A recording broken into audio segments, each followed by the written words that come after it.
আজি এই চিকাৰী গাঁৱত পদ্মনাথ মিলি ঘৰত আজি বিদ্যুৎ সংযোগৰ পৰা ইয়াৰ ঘৰখন জ্বলিবলৈ পাই আৰু আমি প্ৰত্যক্ষদৰ্শী হিচাপে অগ্নি নিৰ্বাপক বাহিনী আহি পোৱাত যথেষ্ট দেৰি হৈছে। এইকাৰণে আমি দোষাৰোপ দিব বিচাৰিছোঁ সময়মতে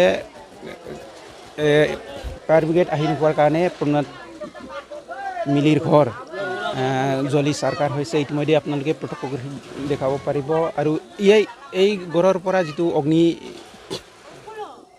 স্ফুলিং হৈ এই সোণোৱাল ঘৰতো অগ্নি কিবা হ'ব পাইছে।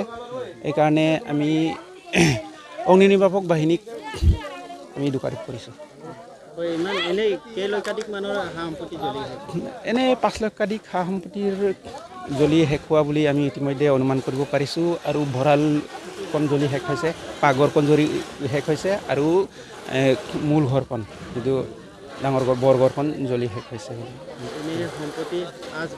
আচবাবটো কাগজ পত্ৰ শেষ হৈছে আৰু ল'ৰা ছোৱালীবিলাকৰ ডকুমেণ্ট শেষ হৈছে আৰু আ অলংকাৰ শেষ হৈছে আৰু নগদ ধন এনেকৈ কিবা এটা মিচিং মানুহৰতো কৃষি প্ৰধান কিবা হিচাপে যথেষ্ট ভঁৰালত ডাঙৰ আছিলে আৰু এইটো আপোনালোকে দেখাব পাৰিব যিবিলাক নেকি ৰাইজে আহি কিনি যিটো উদ্ধাৰ কৰিব পাৰিছে এইমতে বহুত কম সংখ্যক ধানহে আমি উদ্ধাৰ কৰিবৰ কাৰণে সক্ষম হৈছোঁ। ৰাইজে নুমাইছে গাঁৱৰ বোৱাৰী যুৱতী চবেই আহি কিনি আৰু জল জীৱন মিছনৰ পৰা যিটো আমাৰ কানেকশ্যন দিয়া হৈছে সেইটো কানেকশ্যন কৰি কিনি আমি কিবা কৰিবৰ কাৰণে তথাপিতো সক্ষম হৈছে। তথাপিতো ঘৰখন সম্পূৰ্ণভাৱে